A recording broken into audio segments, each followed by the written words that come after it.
we had a dream. My country was free, firmly standing on her own 2 feet with grace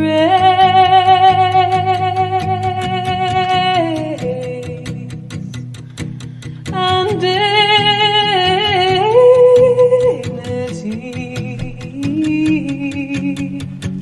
This the land where I am from, conjures visions of unicorns. Their beauty takes a unique form of the worldly, and yet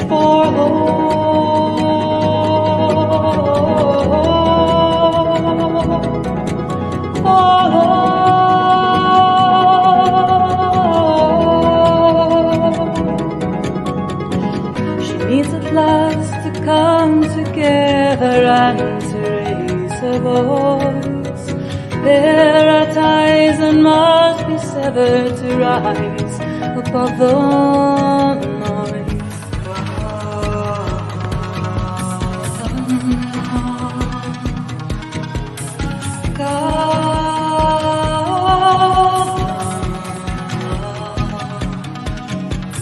Seize the day, seize the day, seize the day.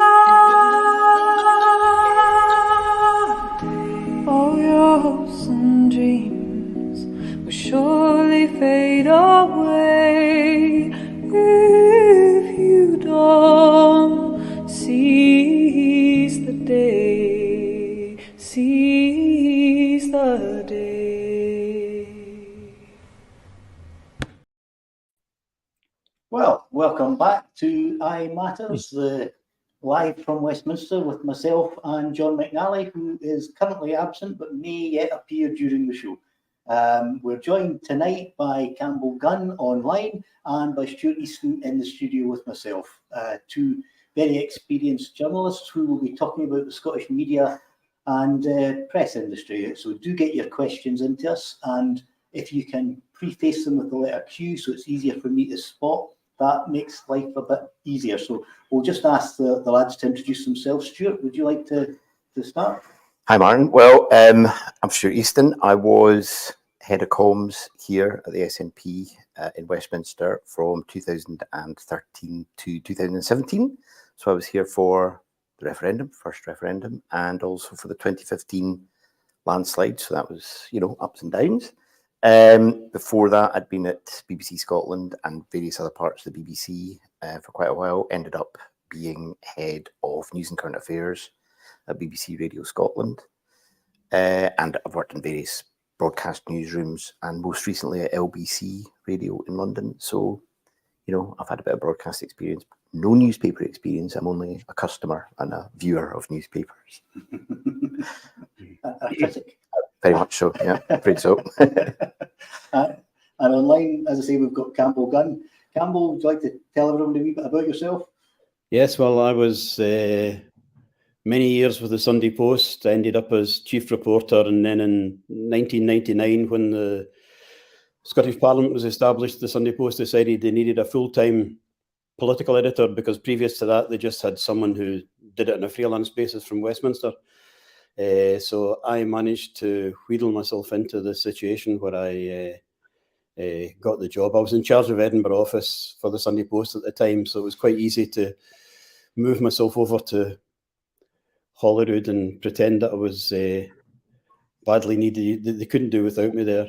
And I was political editor from 99 until 2013, when I retired, and Mr. Salmond took me on as a communications special advisor, and I worked with him until the referendum, and then, so that was about 18 months, and then with Nicola for another 18 months, and I retired in 2016, at the 2016 election. I retired, in fact, for the last few weeks, while all the other spads went off and campaigned, I held the fort back in St Andrew's House to answer any queries. Of course, you can't put out stuff during an election campaign, but someone has to be there actually to man the phones and answer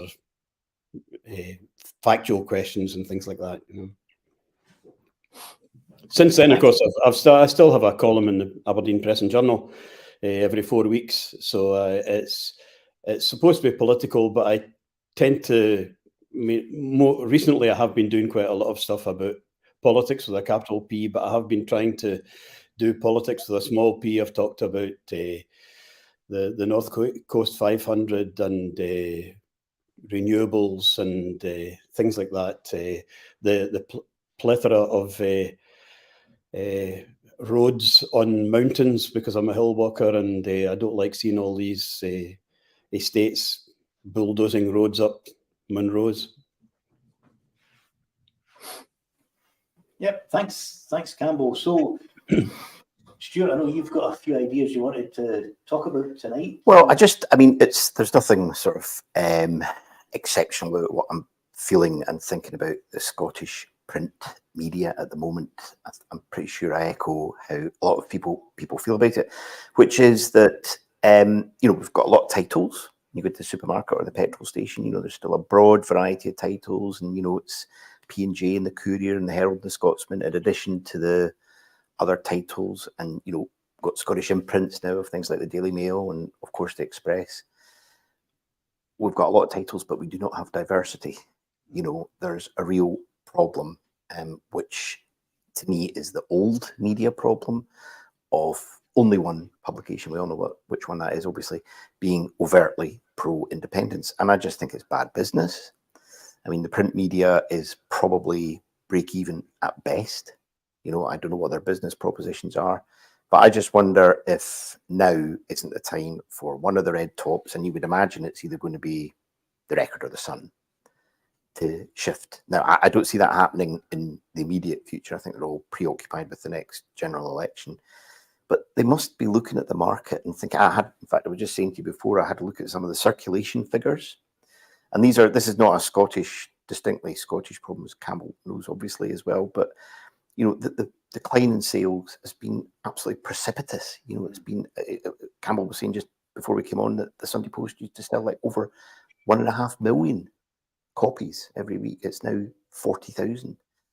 So, while that is all happening, and it's happening everywhere, it's not just, as I say, a uniquely Scottish problem, but you think somebody in one of these boardrooms or some editorial decision is going to be, are we getting this completely right? Are we serving our audience? I don't think they are at all. I think it's very, very, we're poorly served by our Scottish print media, and that would be my contention. And I think somebody's going to have to be brave and come out and change the be pro-independence before too long, I hope. Yeah, you kind of hear those figures that you've just quoted. You wonder who is it? Well, I'll tell you who's not. It's young people, obviously. I mean, young people are now getting their news from totally different sources, and quite often it's a handheld device or online.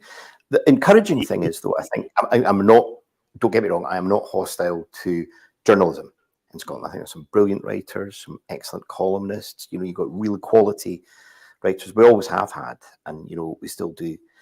But I think you're now seeing the growth of things like Byline Times. I don't know if you've come across that, but they're really good kind of digital propositions. You've got the Ferret, you've got things like Commonweal, you've got a whole variety of things. And I just think the old media, they're going to basically die unless they do something eye-catching. And I don't know if Campbell remembers, I remember very well the morning in 1992, giving my age away, and I was working in Good Morning Scotland at the time when the Sun came out with the Return and Be a Nation again front page, which was a bit of a surprise. I think we certainly didn't know it was coming. But, I can't remember the last time a newspaper in Scotland's actually shocked me, in terms of its political outlook or journalism. I think the party had someone who had the ear of Mr. Murdoch at the time. Yeah. I think that's absolutely true. But you're absolutely right. I was changing my phone a few months ago, and I was saying to the guy in the shop, he was asking what I did while he was transferring all my photographs and my contacts over and things. And I said, I was a journalist. He said, I did media studies at university, but I've just got into this. Couldn't get any jobs. I said, well, it was always, he said he always wanted to get into radio and television. I said, well, I was always in newspapers. He said, oh, newspapers. Said, and he paused. He said, my nan still buys a newspaper. Yeah. You know, not even my mother or my father, my granny still buys a newspaper. And that's the problem, of course, you know. I think it's a great shame, to be honest. I want a diverse, healthy newspaper industry. I don't think in 10 years, I mean, there's so many changes coming in terms of artificial intelligence and the way everything's going to change. But it'd be a real shame if we lost those unique titles and brands, if you like. I mean, I don't know if we're going to see a Herald or a Scotsman or a P&G in the form of a newspaper in 10 years from now. But I'd like to think that we're still going to have a journalistic proposition. We need it for a healthy democracy. You know, we can't survive without it. And for people who say, well, you know, the Express, who, by the way, I think are increasingly unhinged in their editorial attitudes, and the Mail, you know, they're always going to be anti-SNP, I would imagine. They're always going to be potentially anti-independence. But at some point, surely the business model is going to say to them, if you want young readers, if you want to get engaged and participate in the big debates that are coming, you know, you have to be more open to this. It puzzles me sometimes why they're so hostile all the time. This isn't a political point at all, but I mean, there used to be basically 4 morning papers in Scotland: the Herald, the Scotsman, the Dundee Courier, and the Press and Journal, and they each served their respective cities and their hinterland. And the trouble, and it's interesting that now the two which are doing reasonably well are the Courier and the Press and Journal, because they have always been overtly local daily newspapers, where both the Herald and the Scotsman tried to be Scotland's national newspaper and fell between two stools. They didn't have the clout of the London papers for international and UK-wide stories, and they didn't serve their local populace very well. I mean, basically, very few people in Glasgow read the Scotsman, and very few people in Edinburgh read the Herald. And if they had just accepted that and become Glasgow's morning paper and Edinburgh's morning paper, they might be doing a wee bit better today. I think they've fallen too far for anything to be done about it, but that's a historic thing, I believe. Absolutely. And I think, you know, there's always been these rumours about, you know, the Herald and the Scotsman maybe joining up as a kind of trying to be that national newspaper. But I mean, I don't know if that's ever really seriously on the cards. But the minute the Glasgow Herald became the Herald, you could see that, you know, the way it was going. Yeah. And I'm kind of baffled by the Herald sometimes, because I still read it. And I mean, there's some really good writers and some good journalists on it, and people that you want to read. But I think their editorial approach is kind of weird. You know, they've got a ready-made yes city. They've got a clean sweep of SNP MPs, an SNP council, and of course, you know, they've got to be scrutinised. Politicians have always got to be scrutinised and held for, you know, to account. And, you know, there's always got to be, I'm not saying I want it to be completely pro-SNP or anything like that at all. But I just think to completely ignore the hinterland of your readers, it's a strange thing. I mean, the Herald, quite often, it feels like a London-based newspaper almost, but the way it treats Scottish issues, and, you know, there are a few examples I could give of things that have just shocked me by the Herald's approach to things. Yeah, I agree totally. We've got our first question of the night, and I'm sure there'll be loads of questions coming in. Paul Gardner has said, so given my nan still buys a newspaper, are the red tops as important? How is the national circulation in comparison to the Record and the Sun? I'm happy to start that. I think the National's about 8,000 or 9,000. I couldn't swear, but again, they've got a big subscription operation. I personally think the papers are still quite influential. They're not as influential as they were 30 years ago, you know, where newspapers could claim, you know, a famous one where the Sun said it was the Sun that won it. Yeah. When I think it was John Major, but I can't remember. But, you know, they're still influential. And if a newspaper comes to a politician and says, I'll give you a column, you're going to take it, of course, because you're going straight into somebody's living room or whatever. But I think that influence is dying a wee bit. I think particularly their influence to the way people vote is declining. And it's interesting that a lot of Scottish papers are now saying, oh, it's a very difficult decision, make up your own mind. You know, you go the way you want to. It's not quite as partisan as it is in London. It's, yeah, I mean, they still, to a certain extent, set the agenda. Sunday papers can set the agenda, Sunday for Monday, that's the thing, but they don't have anything like the influence they had. Again, when I was a communications special advisor and we had to get something out quickly, our first port of call was Bauer Radio, I have to say. I'm sorry, Stewart, I know you were BBC at one time, but it was I've worked at radio a long time ago as well. I've been there. Bauer had the immediacy of on the hour, every hour radio news, and they had Radio Clyde, Radio Forth, North Sound, Moray Firth, everywhere. You get blanket coverage across Scotland immediately, and after that you went to Colin Mackay at STV and Glenn Campbell at the BBC and got it out. But it was the broadcasters, initially radio, then television, and you know, you just punted it out to the papers after that. Absolutely. And I think one of the things that happened probably after the referendum was that people started to get the message a bit more, if you're in favour of independence, that you make your own media. You know, I know it's a bit of a cliche, but you know, if you don't like the media that you're getting thrown at you, make your own media. And I'm seeing much more of that. I think, you know, we're doing it tonight. Completely, yeah, absolutely. But you know, in 2014, a lot of these social media things were slightly, I mean, Twitter, obviously, we're completely all over Twitter, but there was other things that were developing and that we hadn't quite got the use of politically. And I think there's something in that. People are now making their own media and they're getting their own communities, and that's the way young people are reacting with news, particularly. I mean, certainly from my perspective as an active participant in the political process, that's actually getting harder for us now because there's so many different platforms. Yeah. You know, where do you stick stuff, and how much time have you got to watch for comments and everything else? And but for Martyn, sorry to interrupt, Martyn, for someone like yourself, is the paper like the Linlithgow Gazette not very important?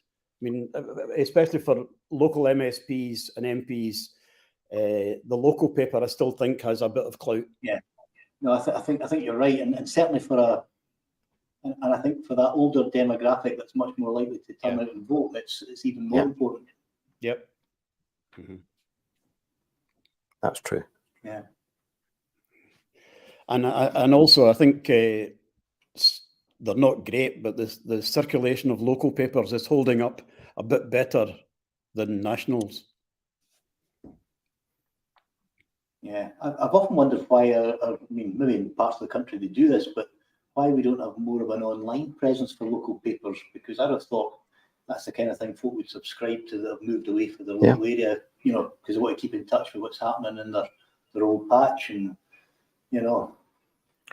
I don't know that, but I was thinking the other day, actually, that because I'm sort of in London quite a lot and in Scotland a lot too, I can't really remember the last time I bought a newspaper. I know that's bad, but you know, or paid for a newspaper, I should say, because you've got Metro in London, you got the Evening Standard. I would imagine that a lot of these evening papers around the country that are still there will probably go free sheet at some point. You know, I don't know if the Evening Times in Glasgow is yet. I don't think it is, but no, it's not yet. But you know, and then you get I get a lot of news from Twitter, Facebook, and things like that when it comes to newspaper stuff.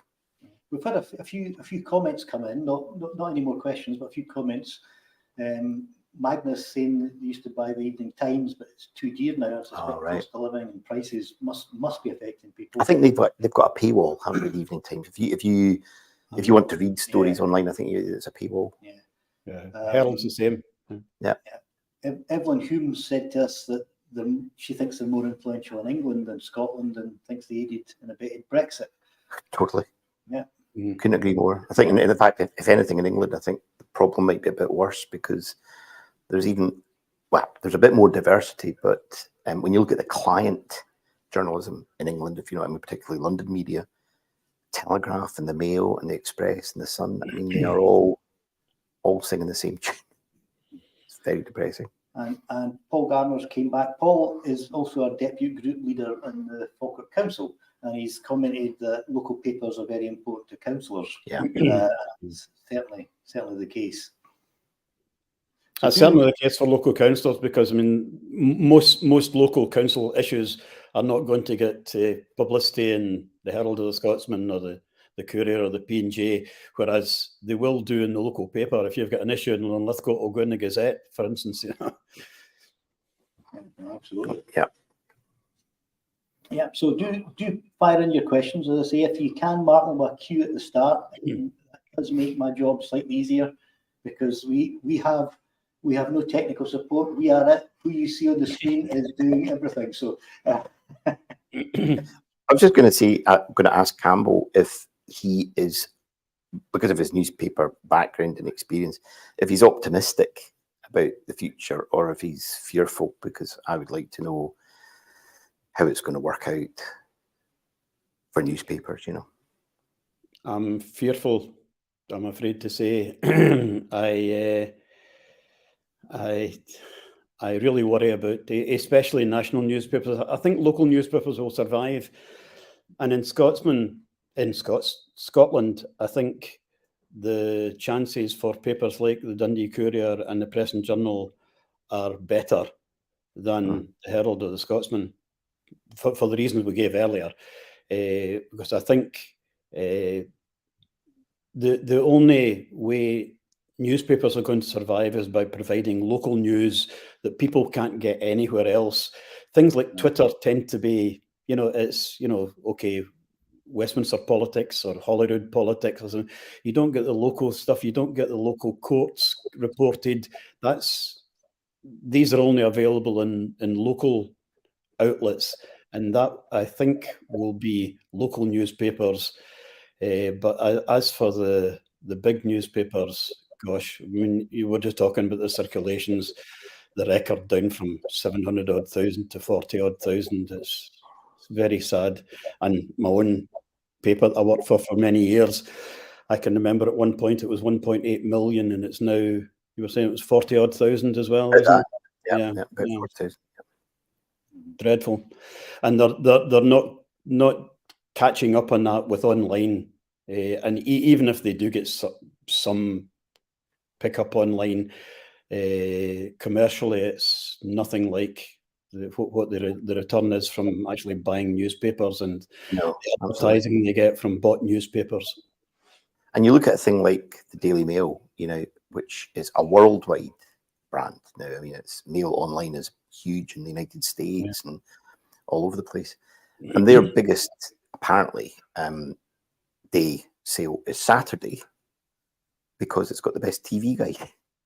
It's got a real TV and entertainment guide, and so, you know, you've got that for the rest. You don't need to buy TV listings or anything like that. So there's all these kind of other issues about coverage and what they offer and all this. But I'm a bit depressed too, and it's a shame, because I just think a lively press is really what you need. You've got me wondering, do people still watch live TV?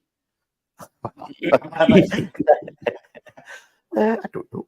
I mean, I think so. I think there's still sort of set piece, like Strictly Come Dancing's coming back and sports events and things like that.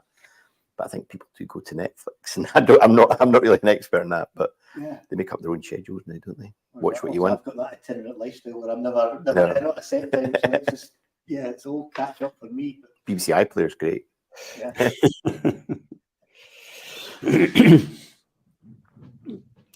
No, there's also I mean, I can remember when Parliament, the Scottish Parliament was established, and there was all the UK national papers sent in people who had experienced people from Westminster. Angus MacLeod from the Times had been at Westminster.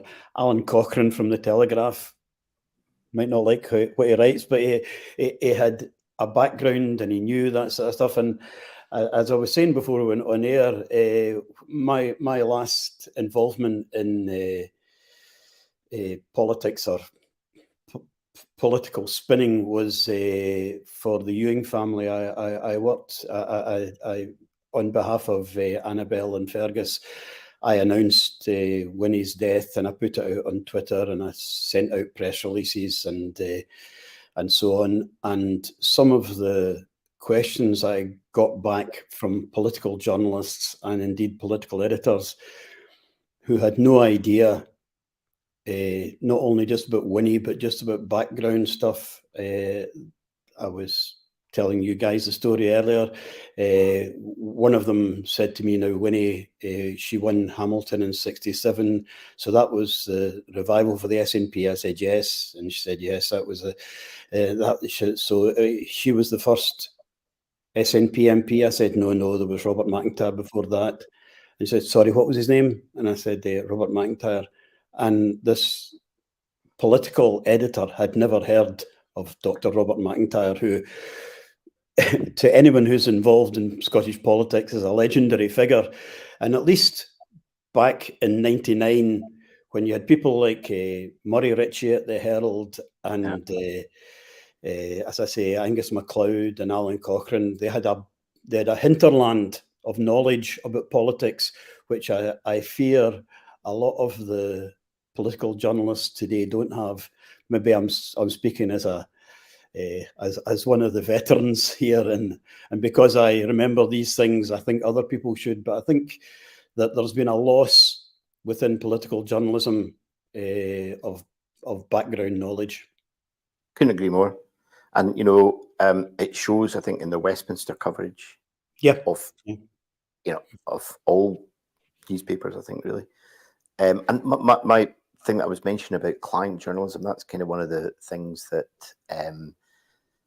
I got worked up about after the Brexit referendum, because it was so clear that, and this is not meant to be critical of any individuals or any organisations, but a lot of the questions that we're asking now about why Brexit has failed, as I think we all know it has, and why it's being a catastrophe for so many people, we were kind of, a lot of the press, lobby in particular, were just enthralled by people like Boris Johnson and some of these big characters, and they got away with it. And it's a crime. And I don't think it's improved since then. I think there's still huge. I mean, look at that. Nadine Dorries was the culture secretary. How can these things happen? Sorry, I'm not being too personal. If you made it up in a play, you wouldn't believe it. No. It's so ridiculous. I often say it's a satire I feel sorry for, because how do you parody what's going on? Yeah, it's beyond. Armando Iannucci. Johnny has sent a message. He can't find the link that I sent for him to join, so I've just hopefully typed it correctly in the message, and he will be able to join us shortly. Hope so. I better watch in case I've not typed it correctly.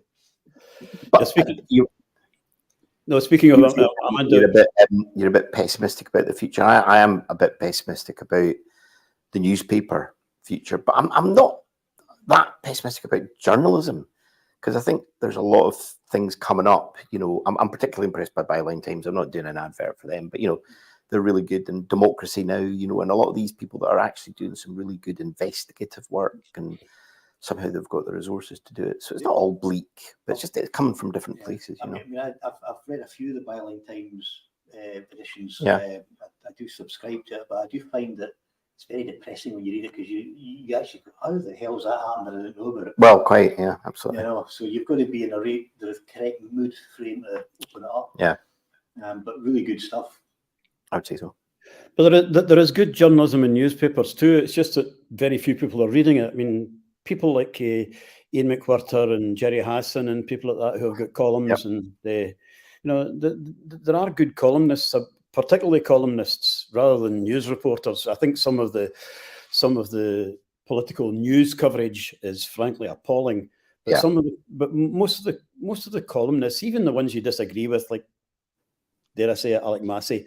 I knew you were going to say Alec Massey. I think he's a good writer. He's an entertainer. Exactly. It's good stuff. It's thoughtful stuff. I mean, I don't agree with much of what he says, but no. Fine. And Kevin McKenna, I mean, people have got different views on Kevin McKenna, but he's always quite an interesting read, or he has been. He's kind of thoughtful, but I think that's why people buy newspapers now. They don't really go for the news; they go for the comment and the sport. And I don't know, Campbell. It used to be that they used to say that people, men in particular, used to buy papers and go straight to the back pages. They would back to front. Yeah. work from the sports pages forward. But I don't know if that's still the case. But I traditional newspaper. That was when, because football is such a dominant thing in Scotland in sport, you couldn't get it anywhere else. But now there's all the sports channels, and it's on YouTube if you want to see how your team got on. If you missed the game, even if you haven't seen it in television, you just click on YouTube and someone's put the goals up.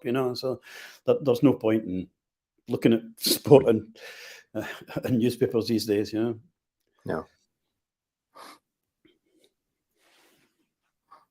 I'm just sending John the link again by email in case he's looking in a different place. Well,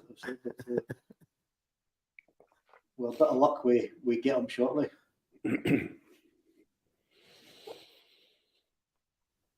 if he's watching, he'll know it's now sent to him in both Signal and email, his second email box. Can I ask Martyn then? How do you find the lobby at Westminster? I was a member of the lobby for a few brief years, and I found it a very strange place compared to Holyrood. Well, of course, I've got no experience of Holyrood, so I've only got the experience of the madness down here. Although I can honestly say that in the 8 years I've been here, I've never once seen a lobby journalist in the lobby. We do occasionally get emails or phone calls from them, and we do have the occasional cup of tea or coffee or whatever. The ones that make contact have always been perfectly pleasant, and I can't say I've had much success in getting any of my propaganda lines anywhere. But when I first joined the lobby, Labour were in power, very much in power. It was the days of all the Jimmies. You'll remember who I mean. Jimmy, And I used to get the train down, and I would arrive at lunchtime. And as soon as I checked in, I would check into my hotel, go down to Westminster, and straight down to the Sports and Social, because I knew I would find half a dozen Scottish Labour MPs drinking at the Sports and Social in the afternoon, because that's what they did, and that's where you could sit and chat to them and get their the stories off them. And I know things have changed now, Martyn. It's not that now. Scottish MPs have changed. They have. They're on the terrace now.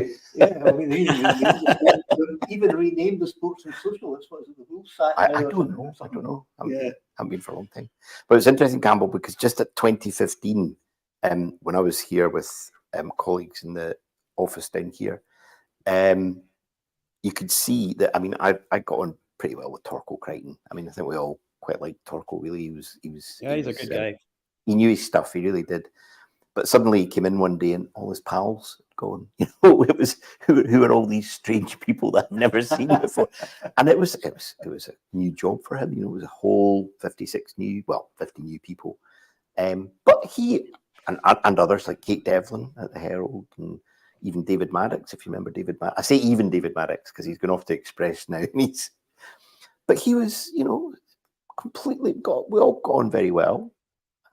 Callum Ross from the P&J, he was a good guy, and they took their job seriously. I mean, Westminster was a story then, obviously, because everything had changed. The map had changed, and the dynamic had changed, and particularly after the referendum, when I think people thought maybe things were going to go away a bit. And I remember during the referendum, in particular, and when I was here and in Scotland quite a lot, there were quite a few London political journalists who basically did not understand what was going on. They didn't understand the referendum. They didn't really know why people would vote for independence. I mean, I used to get questions from people at the Telegraph and the FT and all these big heavy hitters saying, why on earth would people want independence? You get such a good deal, and why on earth would people vote yes and all this kind. And then after the referendum, and particularly after the 2015 election, there was just a completely changed dynamic, obviously.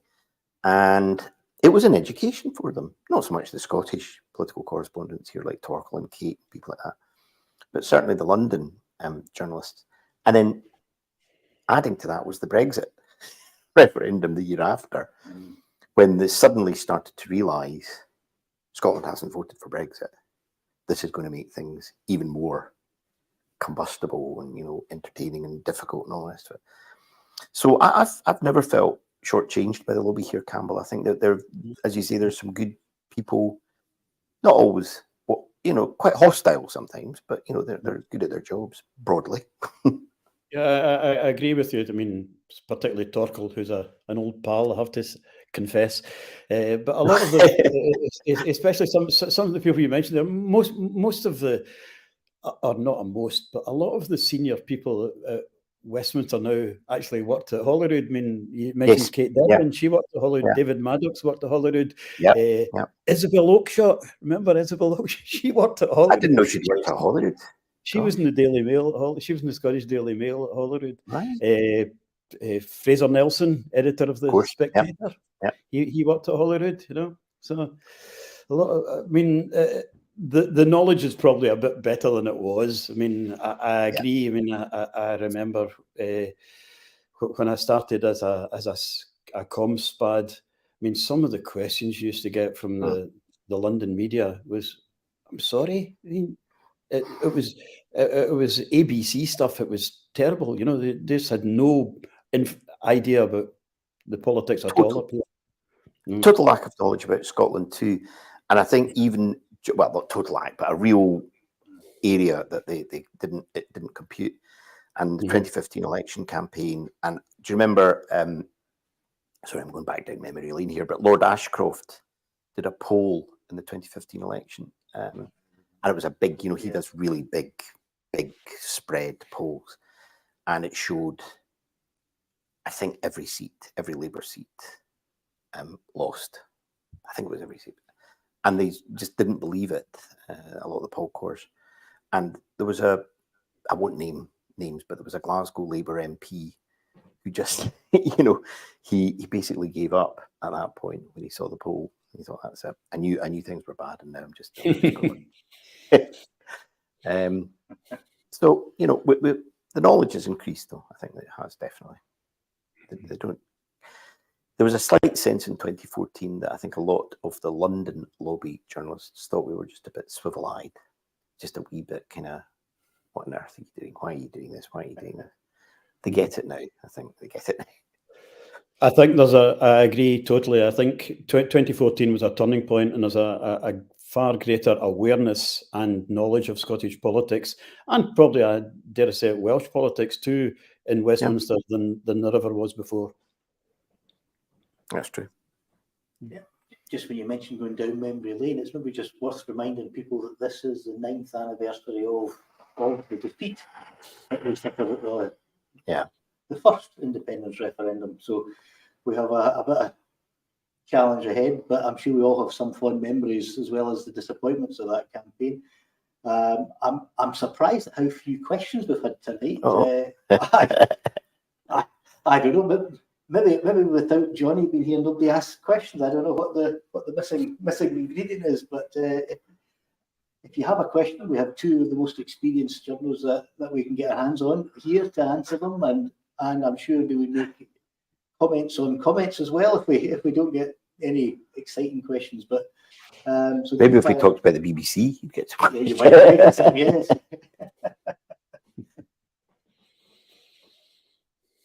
So I've put the plug out again. I don't think there's not been a lot more in the comments. A few comments about print shops being outsourced and papers being behind paywalls, and you know, and the context that journalism operates in terms of how they frame stories. I'll just put that last one up from Evelyn Hume, saying that she gets angry about the way comparisons are done. I think we all do a bit when we see the way that some stories are reported in Scotland and some down through the rest of the UK. That was a very different slant that we sometimes see. Yeah, that's irritating. I mean, I get irritated when there's a kind of England is Britain fault. That's almost irritating, of course. But, you know, particularly in things like beaches, you know, this thing over the summer about filthy beaches and people getting poisoned swimming off the coast and all that kind of thing. It's England, you know, and it's not a narrow nationalist point. It's just a completely straightforward journalistic thing. And, you know, the other one that kind of caught my eye was the train strikes recently, because there's just no concept that the train strikes and the NHS strikes have been settled in Scotland. It's not British wide, but you know, they're getting a wee bit better at that, but it's still irritating. Yeah, we've had a couple of questions coming in. The first one I put up on screen probably isn't really one for yourselves, although you'll have a view. It's just about how we ensure that voters in Rutherglen by-election know about voter ID. I'm not even sure. I saw a press release going out today from the SNP candidate encouraging that, and it's certainly something I'm taxing my mind on for the coming general election, because for us in Scotland, this will be the first test of voter ID at this by-election. So I think we'll learn lessons from it. We know from the English council elections and the reports that have been done that tens of thousands of people were turned away without votes, and I think they've estimated 4% of the electorate didn't bother turning up because they didn't feel they had the. That's the danger. I mean, it's not so much the people being turned away at the station, because I think a lot of them go away and come back later. It's the people who just think, can't be bothered with this. Can't find my passport or whatever. If I recall from the headline stuff that I've read, it's been mostly disadvantaged groups, disabled, ethnic minorities, people, you know, being disenfranchised even further. So definitely something we all need to make sure people have voter ID. And I can think of a few constituents in my area who I know will not have currently voter ID because I've had to certify documents for them because they had no such identification. So I think we've got a job of work to do all over. Now, I know they can get a voter authority certificate, but people probably don't know that until it's too late. So we've got a bit of work there. We've also, I don't know if either of you guys want to comment on voter. No, I think not particularly, but I think you're absolutely right. The more people have got to know about it. Yeah, and just not only disadvantaged people, but elderly people as well, who just, you know, if you're older and don't have a driving license, you probably don't have a passport either, you know. The thing I can't figure out about it, and the Tories sort of PR spin on it, but what is the problem this is supposed to solve? Because it's a tiny percentage of it. It doesn't register anywhere. And I mean, I say this, and I don't mean it to be tongue-in-cheek because it's actually genuinely accurate, but I mean, if we look at electoral fraud through history, almost every case of electoral fraud is committed by a candidate or somebody close to a candidate. It is not your rank-and-file person in the street. So, you know, it's just disenfranchising the public.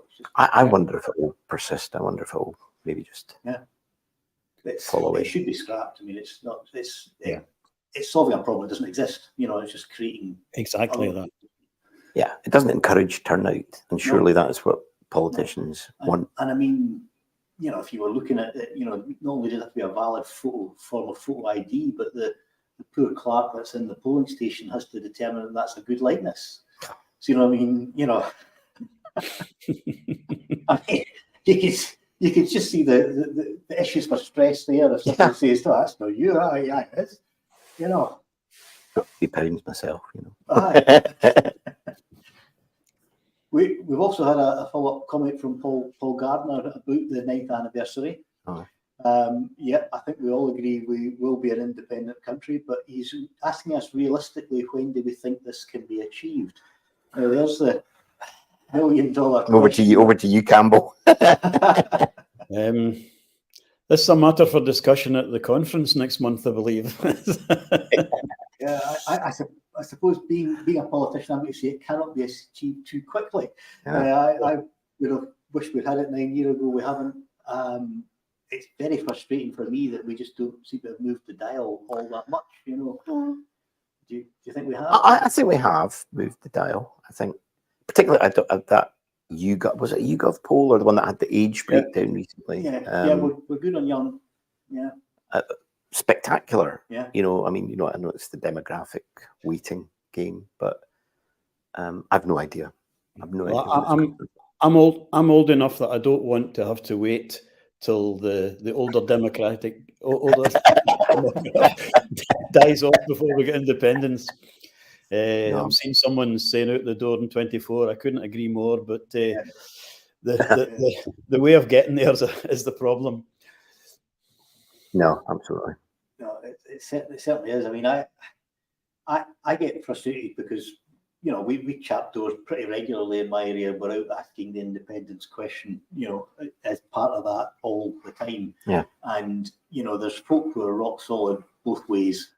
And there's folk who, you know, it could be a million miles away. And I think, how do we reach these people? You know, and I think until we've got a whites of their eyes campaign, are these folk going to, when they have to make up their mind, you know, it just seems too distant for some of them. Okay, I get that. But I mean, are we not, I mean, remember the day I started at the SNP in Westminster, yes, support was 29%, you know, and we were told that it was going to be a rising tide of expectations. That was, you know, that was the line, and it was true. And I just think if we're starting a campaign, whenever, or and however it's going to be constituted, I don't know, at about 50, 51, 52, 49, 50, whatever, you know, I'll go with that.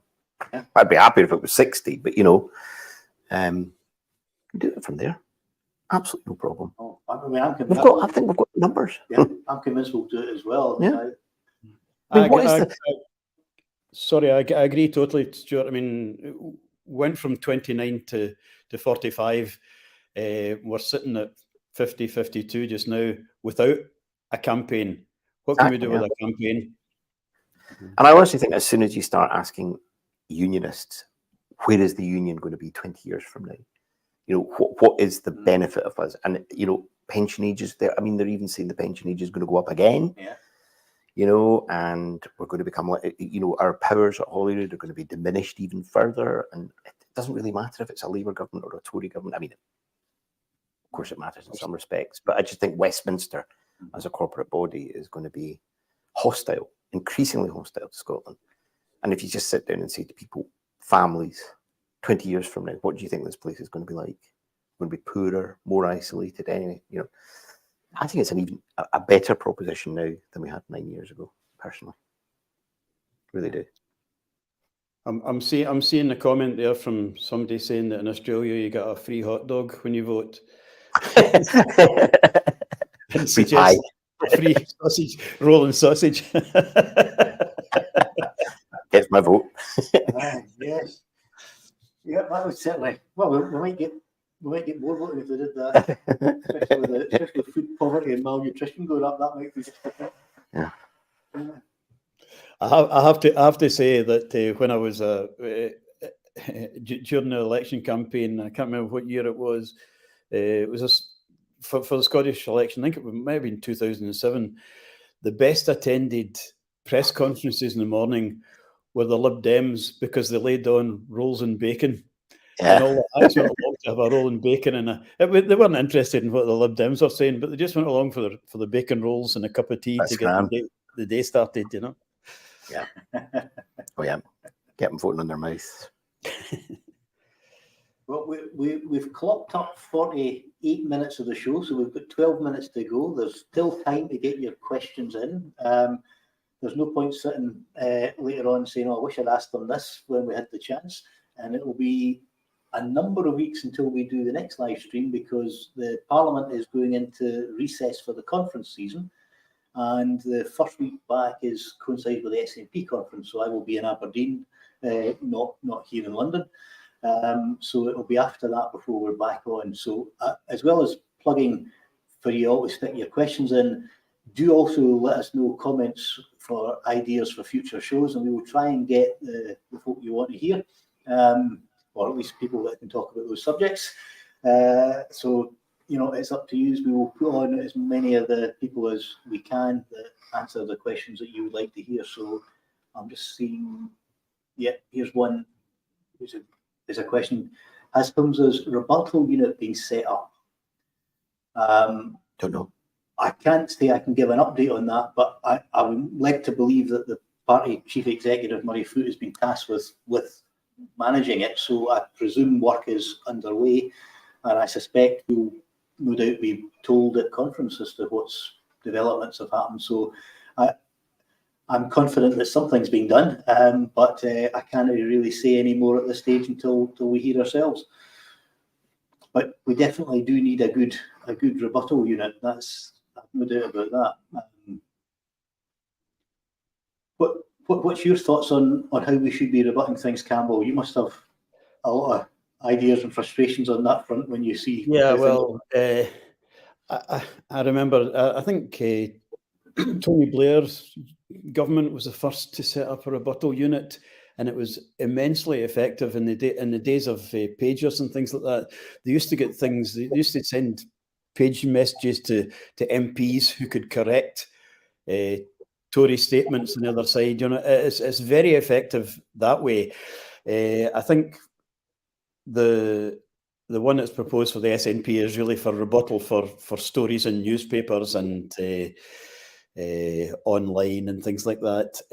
And I think it should be done, obviously. I mean, to be honest, we used to do it as SPADs, but there wasn't a unit as such. It was just if we saw something, we would phone round and say this is not true or whatever. But it's a unit is given the party's straitened finances at the moment. I don't know how they're going to set it up, frankly. Murray, Murray knows the score. Murray is a lifelong journalist and knows how to work these things. So I'm sure he's the best person to do it.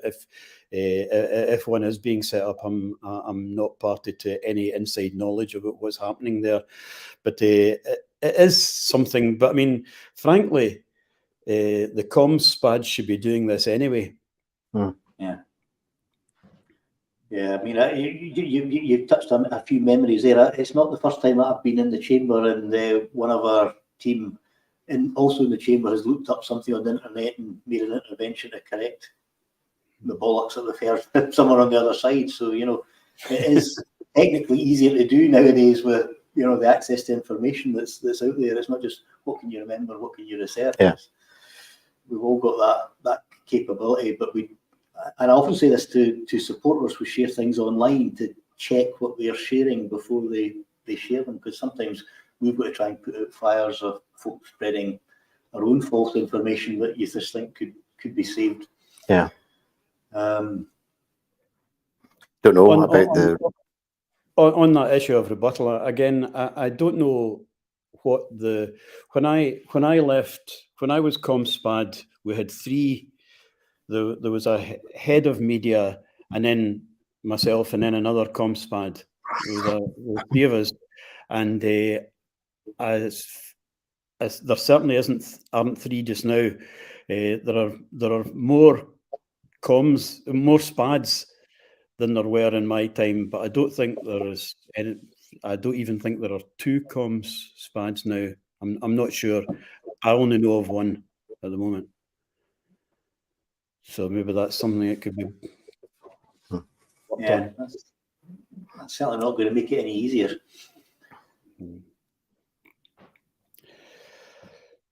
Okay, so we're counting down the time. We've got another 6 minutes to go. There must be more questions. With one of our lowest rates for questions today. I don't know why that is. No box office. There must be something good on the telly. So perhaps people are watching live TV. Yeah. That answers the question there. Well worth a reminder. Evelyn Hume again has said to us that Business for Scotland do a lot of fact checking. Not all read it, know that is always an issue. But you're right, Business for Scotland have been doing a lot of really good, positive stuff. They certainly have. The other one that I really enjoy is Talking Up Scotland. I don't know if you've seen that, talkingupscotland.net. It's really worth it because they do go into the kind of granular stuff about, you know, some of the NHS statistics and some of the things that are out there that people believe that are just not true.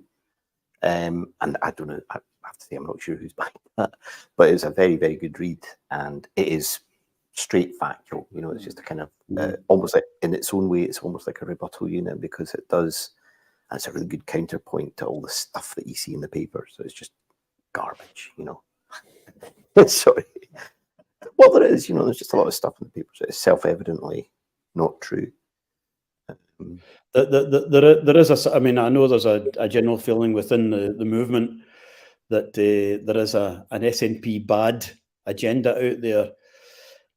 And when I read, especially the Herald, I have to say, I do tend to agree with them sometimes. But it is a fact that when you're a journalist, good stories are not news. Bad news is good news. You know? Totally. I don't mind the government being scrutinised and held to account. I think that's absolutely fine.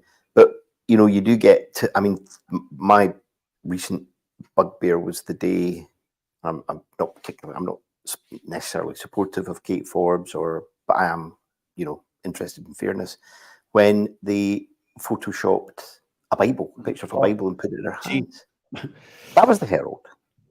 I was doing comms for Kate Forbes during the leadership campaign, so I've staked my colours to the mast there. I went back in Kate Forbes now. I was incandescent when I saw that. It's unbelievable, wasn't it? I mean, can you imagine the editorial meeting that says, right, let's portray Kate as this religious fanatic or whatever. But we don't really have a picture that identifies that. Well, I'll tell you what, we'll just put a Bible. There's that, because the picture they used, I think, Campbell, was it one from inside the chamber? Yes, it was, yeah. And they just put a Bible in her... I think she had her hand out, so they just photoshopped a Bible into her hand. It was... And I don't know if you presumably you spoke to the editor or raised it with them, but I mean, it's kind of... I shouted at one or two people. I mean, I don't want to go on a completely anti-Herald tirade because they've got good things as well. But the one that came from the march a couple of weeks ago, I can't remember, it might be Tom Gordon, just that picture of the queue at the ice cream van. Yeah. And he said, not a busy day at the Indy rally or something like that. And he got so much because, you know, he was portraying that as here's the crowd at the Indy rally, there's nobody here. And it was just a queue for ice creams or whatever it was. It was just kind of, do they think they're going to get away with it? And I think actually later on he said, oh, come on, it's just a joke, you know, grow up. Yeah. Or don't take it personally. But it's kind of, it's the cumulative effect of all of this just keeps coming at you, you know. It's not very good.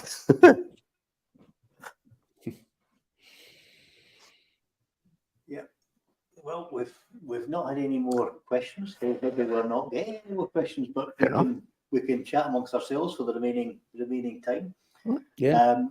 I'm certainly very grateful for the two of you joining us tonight. And of course, everything we've said is out there for posterity on all the channels that it's gone out on from now to the end of eternity.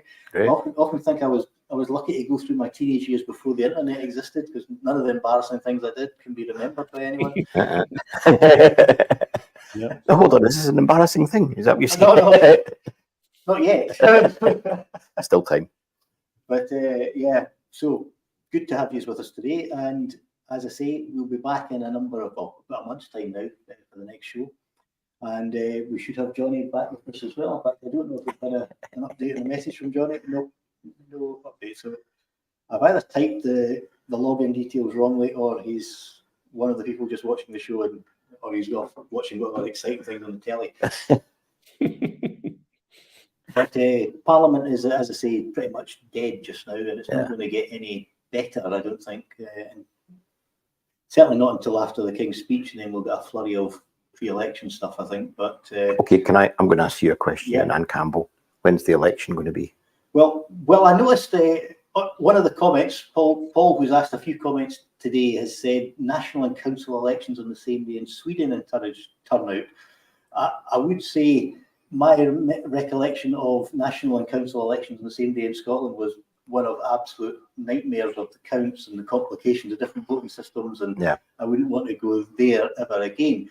But I wouldn't be surprised if we were looking at perhaps a 2nd of May election on the same day as some of the English council elections, or at the latest maybe the end of June. I have to say I would go for June if I was Sunak. Yeah, you might want to see the outcome of those council elections before he presses the button. Absolutely, have a bit of a giveaway budget, or as much as you can give away. Yeah, so that's where my money's on, is catch us by surprise. I think we should be prepared for June. What's your thoughts, Campbell, as an informed observer? June or October. I would have thought he might have gone to carried on to October, but he could. But I think, do you not think the danger is that the longer he from him, for his point of view, the more it starts to look like a 1997 kind of every day he's in power, it's just another disaster, another mess up. I'm working on the assumption that the last proper set piece he's got is the budget, and that's the start of March. So if he doesn't capitalise on the announcements, because I think reality will never, take too long to bite in. But even if he's got some positives in there, he's really just runs out of time. But it feels like a dog end. It's a dog end now, isn't it? I mean, they're just put them out of their misery.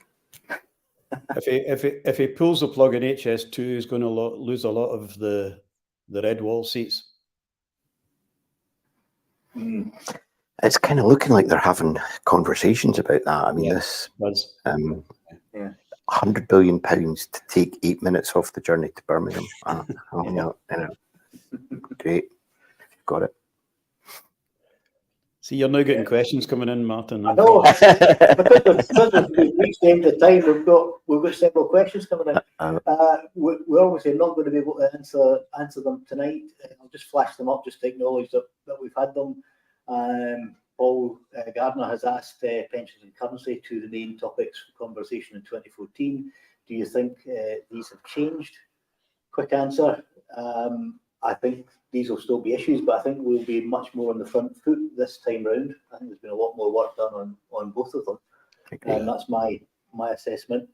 And Daniel Blair has said, where can we access reliable polls, as it's difficult to get accurate and honest ones? Well, I mean, most of the polling companies are sort of registered with the the name of the body that does the polling, but so the real thing is comparing their polls between them, so movement. If is it Daniel? If Daniel's interested in doing across the polls, there's a very good thing called What Scotland Thinks. That's run by John Curtis, and it does voting and independence and What Scotland Thinks, and he does a commentary as well. It's very, very good, very good. He takes them all on board and analyses them. Has done for years. So you can see the pattern which is why I think we have moved the dial. That just shows my frustration. What I would just finish off with a plug, because we're about to end the show, is that don't just sit to watch the polls. Try and change them. Speak to your friends, your family, people that you can influence, because every one of us can influence someone, and it's going to take all of us to get over the line and get the victory that we want. So we all can influence different people, and we've all got to maximise that. If you're up for coming out, chatting doors, get in touch. Training will be provided. That's how we reach the great unwashed and the random samples of people that tell us who we should be pulling out on the day and who we need to go back to convince with arguments. But we all, as I say, in our personal lives, will know people that we could convince, or just need a certain few buttons pressed. And if you need help pressing those buttons, get in touch. And if I've got the information, I'll happily share it. And I think that's brings us to the end. Any final comments from either of you? Good advice. Thank you for having me. Thank you very much.